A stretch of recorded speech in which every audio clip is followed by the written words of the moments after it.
I'm very excited about this one.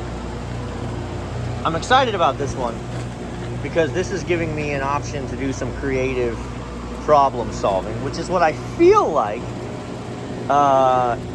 is one of the few things I'm good at. This is our walk-in cooler that the solenoid is hanging up inside.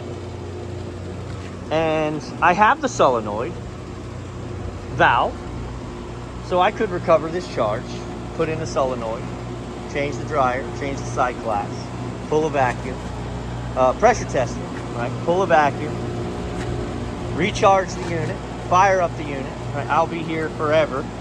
And it's 422. I'm not going to recover it and reuse it. So he's going to buy 6 more pounds of R22 while we're pushing really hard, and he's very receptive to replacing this unit because it is from 2004. But I have to stop it from freezing up. So what do? Literally, jump in the comments if you were working on these units before there were temperature controls. When you controlled units with pressure controls, because that's what I'm going to do. We are currently running these pressures.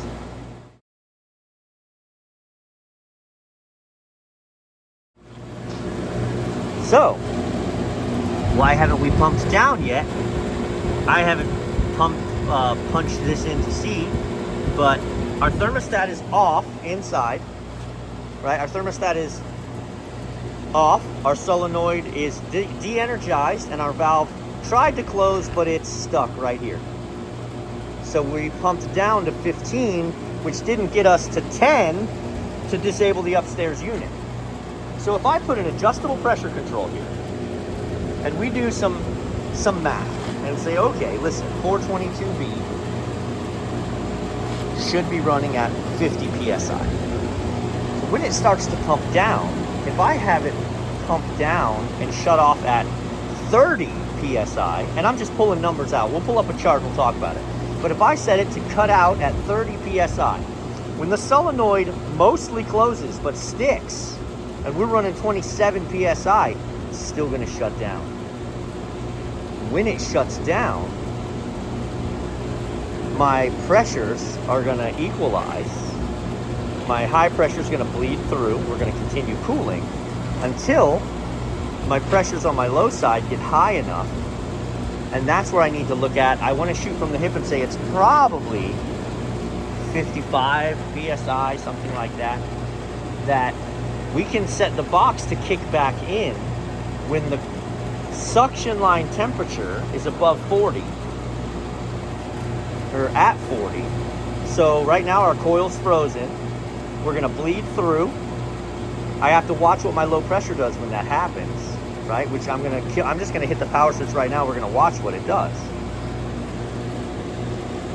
And I can have the solenoid become irrelevant. It hung up, no big deal. Once my coil gets warm enough, it means my box is going to be warm enough. No ice. My thermostat at 36 will energize and open that solenoid all the way, and when it opens up all the way, my upstairs unit will kick on.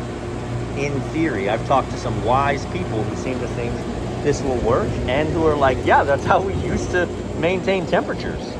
We didn't friggin' use temperature controllers and solenoids. We just used low pressure control. So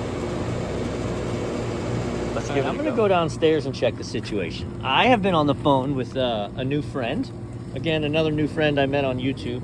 Awesome guy, man. This is the best part about this. He asked me a question. He sent me in a comment. We connected on the email, and now we're text buddies, kindred spirits. But hear me out.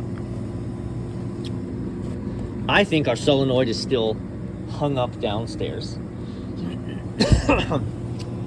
I have this set to cut in at 60, okay, with a differential of 30. So the reason I have it as a cut in at 60 is because 60 on 422B is 41 degrees. Now, if my box was above 36 degrees, my solenoid would be closed. And I'm pretty sure I would be running plus 60 PSI when it opens. And with a 30 degree differential, if this pumps down to 30 PSI, it's gonna shut down. So, right? I'm guessing we're still, even though I got a 40 degree coil in there, the room is still below 36. My solenoid hasn't opened. I've got my Testos recording the graph on here right now, so we'll be able to tell. And I'm gonna leave my phone up here just so it doesn't disconnect, because when I'm gonna go downstairs and I'm gonna bump the thermostat and I'm gonna get it to open and see what kind of pressure rush we get out of this. I decided to come downstairs. Yeah, so the box was still 30 degrees. My coil was pretty iced up, so I put the hose to it quick just to get it started. I'm gonna fire this back up. I still have the unit off upstairs. All right, so I'm trying to change the box temp.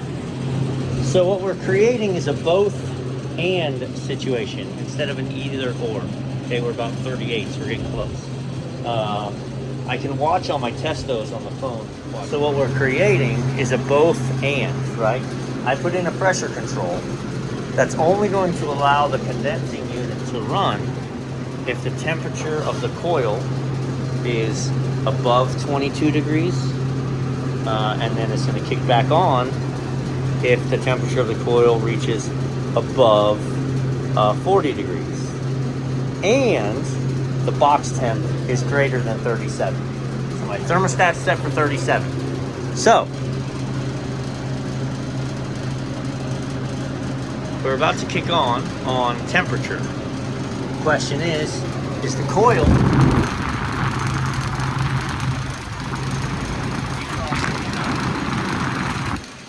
to allow it to kick on? I want to watch I got my phone sitting here, so I just picked it up. When that kicks on and that solenoid opens, I want to see if my 52 suction, how high it goes, so I know if I've got it set proper. Also, I found out the drain line isn't draining, so I cracked that union, which is nice that they had it. We'll blow it out. All right, I think we got it. Sorry, I've been on my phone doing the tracking and the graphing. I've got it kicking on, right? 422B, I've got it kicking on at about 61 PSI with a 22 degree differential. So temperature wise, when my coil hits 40 degrees, it allows the unit to come on. And when my coil hits 24 degrees, it shuts the unit off. So the solenoid hangs up, it starts running away, freezing the coil, doesn't matter, she shuts it down as soon as it starts to pump down. So it's looking like a winner. I've been here for a hot minute.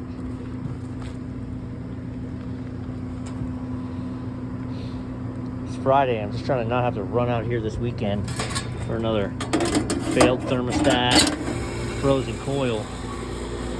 Yeah, baby.